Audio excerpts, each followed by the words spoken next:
Namaste, I am JVN Indu from the Department of Science and Technology. Today, I will discuss about internal architecture of 8085 microprocessor. So let's start. Firstly, see the features of 8085 microprocessor. Students, 808 microprocessor एक 40 pin IC है। ये 5 volt supply पर work करती है।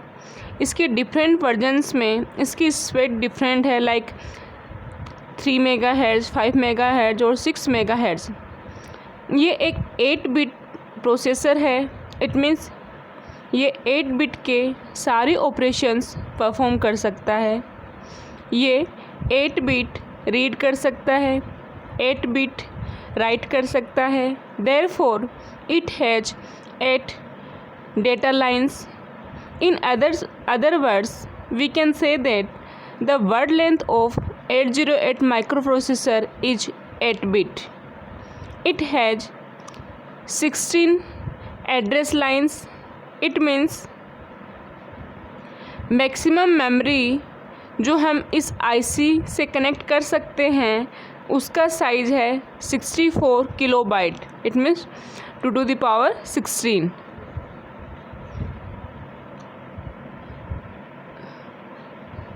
Next है general purpose microprocessor architecture. 8085 का internal architecture पढ़ने से पहले स्टूडेंट्स हम लोग देखते हैं कि जो जनरल पर्पस माइक्रोप्रोसेसर का आर्किटेक्चर कैसा होता है। ये जो डायग्राम देख रहे हैं ये जनरल पर्पस माइक्रोप्रोसेसर के आर्किटेक्चर का है। इस आर्किटेक्चर में बेसिकली 3 यूनिट्स होती हैं। फर्स्ट यूनिट होता है कंट्रोल यूनिट जो सारे ऑपरेशंस और टाइमिंग को कंट्रोल करता है। दूसरी यूनिट होती है अर्थमेटिक लॉजिक यूनिट जो सारे arithmetic and logical operations perform करती है। थर्ड यूनिट में होता है रजिस्टर एरे जो डेटा और रिजल्ट्स के टेम्परेरी स्टोरेज के लिए होता है। तो हम कह सकते हैं एक माइक्रोप्रोसेसर में कंट्रोल यूनिट कंट्रोल करती है उन ऑपरेशंस को जो ALU परफॉर्म करता है और ऑपरेशंस परफॉर्म होते हैं उस डेटा पर जो रजिस्टर एरे में स्टोर होता है। Now we will discuss internal architecture of 8085 microprocessor. Students, आप जो ये डायग्राम देख रहे हैं ये इंटरनली जो आर्किटेक्चर है 808 माइक्रोप्रोसेसर का उसका ये डायग्राम है। स्टूडेंट्स, 808 माइक्रोप्रोसेसर के इंटरनल आर्किटेक्चर में राइट साइड में है रजिस्टर स्ट्रक्चर।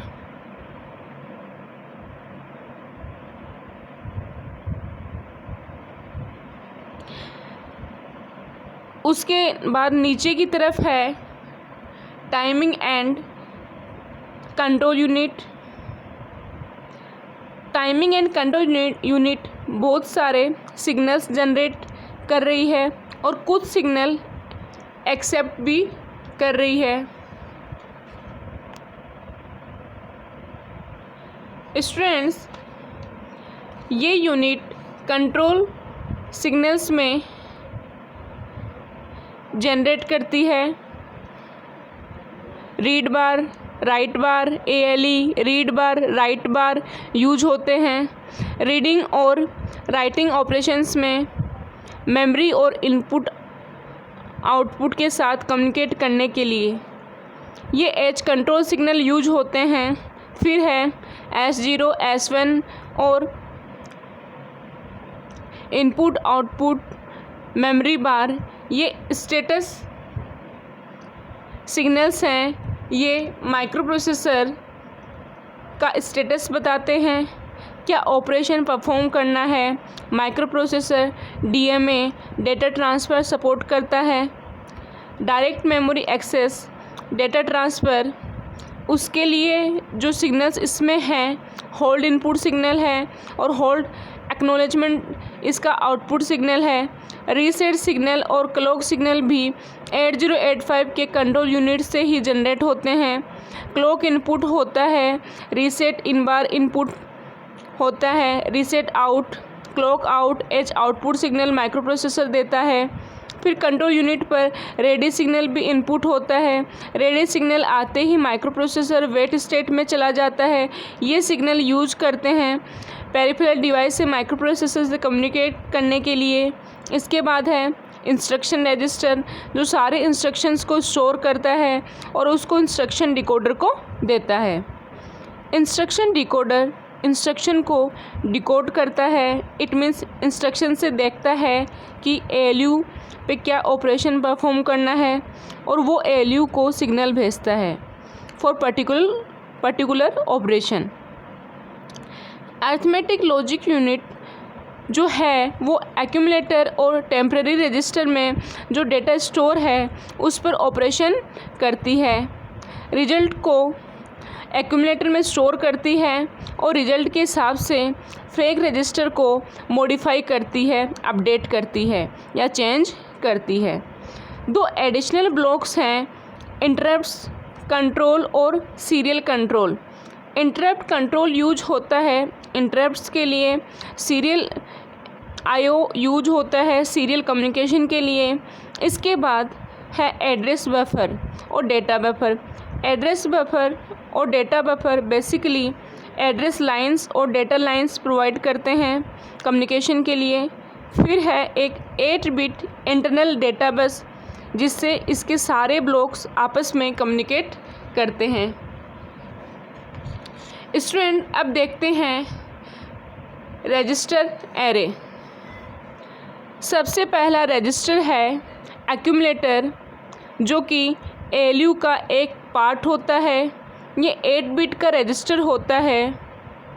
फिर है फ्लैग रजिस्टर, ये भी 8 बिट का है, ये एक स्पेशल पर्पस रजिस्टर है। फिर है BCE, BCDE, ये जनरल पर्पस 8 बिट रजिस्टर हैं और इनको हम पेयर में भी यूज कर सकते हैं। BC और DE के जब माइक्रो प्रोसेसर को कोई 16 बिट ऑपरेशन परफॉर्म करना होता है तो रजिस्टर्स को वो पेयर में यूज करता है। फिर दो और रजिस्टर्स हैं H एंड L। ये H general purpose 8 bit registers use हो सकते हैं, 16 bit general purpose register use कर सकते हैं H पेयर, और ये 16 बिट मेमोरी पॉइंटर को की तरह भी यूज होता है। फिर हमारे पास है प्रोग्राम काउंटर और स्टैक पॉइंटर, ये भी मेमोरी पॉइंटर रजिस्टर्स हैं और क्योंकि हमारे पास 16 एड्रेस लाइंस हैं तो इनकी विड्थ भी 16 बिट ही होती है। स्टूडेंट्स अब डिस्कस करते हैं फ्लैग रजिस्टर के बारे में। फ्लैग 8 बिट का रजिस्टर है और इसमें 5 फ्लैग हैं। रिमेनिंग बिट्स अनयूज्ड है। हर फ्लैग या तो सेट ऑपरेशन या हर फ्लैग या तो सेट पोजीशन या रीसेट पोजीशन में, इट मीन्स या तो उसमें 1 वैल्यू स्टोर होती है या 0 वैल्यू होती है, और ये डिपेंड करता है कोई भी अरिथमेटिक लॉजिकल ऑपरेशन परफॉर्म होने के बाद एक्यूमुलेटर में क्या रिजल्ट आया है। यानी एक्यूमुलेटर के रिजल्ट के हिसाब से फ्लैग्स अपडेट होते हैं।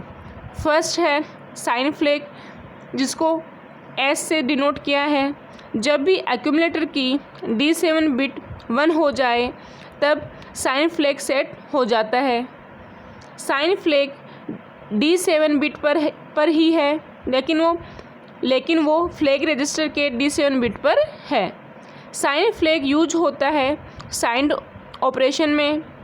साइंड ऑपरेशन में पॉजिटिव या नेगेटिव नंबर रिप्रेजेंट करते हैं उसकी MSB से। MSB 1 है तो नेगेटिव होता है नंबर, और 0 है तो नंबर पॉजिटिव होता है। तो साइन फ्लैग में 1 रिप्रेजेंट करता है रिजल्ट जो है वो नेगेटिव है। फिर है 0 फ्लैग, जिसको Z से डिनोट किया गया है। जब भी एक्यूमुलेटर के कंटेंट 0 हो जाएंगे ऑपरेशन के बाद तो ये फ्लैग सेट हो जाएगा। इट मीन्स जब भी एक्यूमुलेटर के रिजल्ट मीन्स की जो कंटेंट है वो 0 हो जाएंगे तो ऑपरेशन के बाद ये फ्लैग सेट हो जाएगा। ये D6 बिट पर है। फिर है ऑक्सिलरी कैरी फ्लैग, जिसको AC से डिनोट किया गया है। जब भी निबल में कैरी जनरेट होगी, यानी 4 बिट्स के ऑपरेशन में कैरी जनरेट होगी, यानी D3 टू D4 अगर कैरी बिट आ रही है तो ऑक्सिलरी कैरी फ्लैग सेट होता है और ये D4 पोजीशन पर ही है। फ्लैग रजिस्टर के फिर है पैरिटी फ्लैग, जिसको कैपिटल P से डिनोट किया गया है। पैरिटी फ्लैग जब भी एक्यूमुलेटर में जो रिजल्ट है उसमें नंबर ऑफ वंस इवन होंगे तो ये सेट होगा, नंबर ऑफ वंस ओड होंगे तो ये रीसेट होगा। तो बेसिकली ये पैरिटी के लिए यूज होता है, इवन या ऑड पैरिटी के लिए। लास्ट में है कैरी फ्लैग, जिसको CY से डिनोट किया गया है। जब भी एक्यूमुलेटर की रिजल्ट में कैरी जनरेट हुई है उसकी MSB में यानी D7 बिट पर तो कैरी फ्लैग सेट होता है, जो कि फ्लैग रजिस्टर की D0 बिट है, ये सारे फ्लैग्स माइक्रो प्रोसेसर के हम चेक कर सकते हैं कंडीशनल जंप और कंडीशनल कॉल इंस्ट्रक्शन से, except for auxiliary carry flag. Auxiliary carry flag जो है वो यूजर के लिए अवेलेबल नहीं है। माइक्रो प्रोसेसर इसको इंटरनली यूज करता है BCD ऑपरेशंस के लिए। नाउ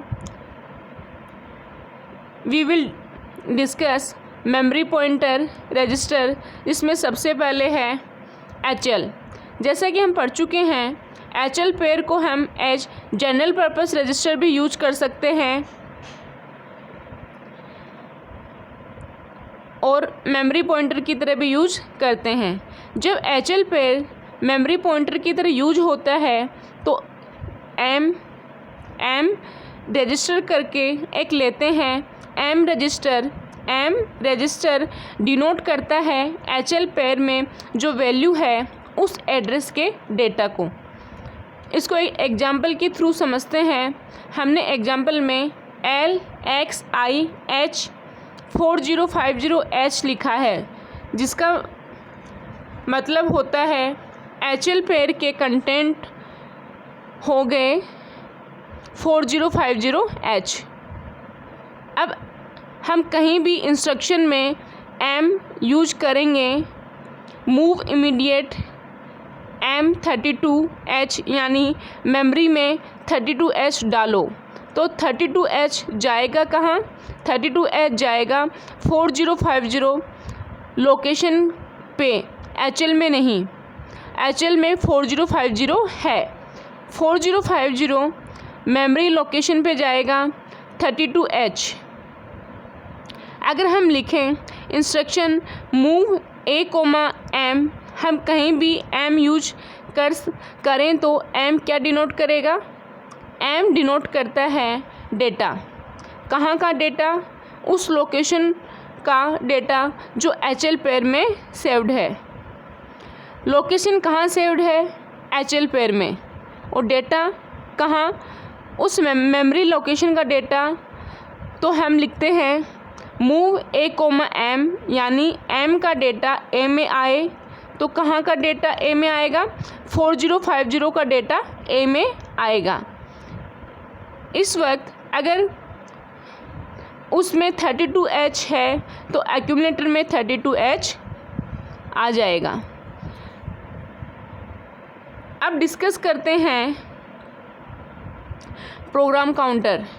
ये भी एक मेमोरी पॉइंटर रजिस्टर है, इसलिए ये भी 16 बिट का है। और ये क्या कंटेन करता है? इसमें रहता है जो भी इंस्ट्रक्शन माइक्रो प्रोसेसर को एग्जीक्यूट करना है उसका एड्रेस। इसको अपडेट भी इसको माइक्रो प्रोसेसर मीन्स जो प्रोग्राम काउंटर है, प्रोग्राम काउंटर क्या कंटेन करता है? इसमें रहता है जो भी इंस्ट्रक्शन माइक्रो प्रोसेसर को एग्जीक्यूट करना है उसका एड्रेस। इसको अपडेट भी प्रोसेसर करता है ऑटोमेटिकली, और जब भी नेक्स्ट इंस्ट्रक्शन एग्जीक्यूट होना है तो प्रोग्राम काउंटर के कंटेंट जो हैं वो एड्रेस लाइन पे डाल देते हैं। इसका मतलब प्रोग्राम काउंटर में क्या है? नेक्स्ट एड्रेस, जहाँ से माइक्रो प्रोसेसर डेटा रीड करेगा। रीसेट और स्टार्टअप पे इसकी वैल्यू होती है 0000H 8085 के लिए। Next register is stack pointer. ये भी मेमोरी पॉइंटर रजिस्टर होता है। स्टैक होता है मेमोरी लोकेशन का एक पोर्शन जहां हम टेम्परेरी रजिस्टर डेटा को स्टोर करते हैं, और स्टैक पॉइंटर उसकी किसी एक लोकेशन को रिप्रेजेंट करता है, इंडिकेट करता है, और पुश और पॉप इंस्ट्रक्शन यूज करते हैं स्टैक पॉइंटर को ऑपरेट करने के लिए। स्टैक पॉइंटर हमेशा इनिशियलाइज होता है लास्ट मेमोरी लोकेशन 8085 के, जो है FFFFH। So today I discussed about internal architecture of 8085 microprocessor. This session powered by Digital Version 2.0 Jayoti Vidyapeeth Women's University. I hope you are satisfied with my digital session. If you have any query, please mention in comment box. I will resolve it. Thank you.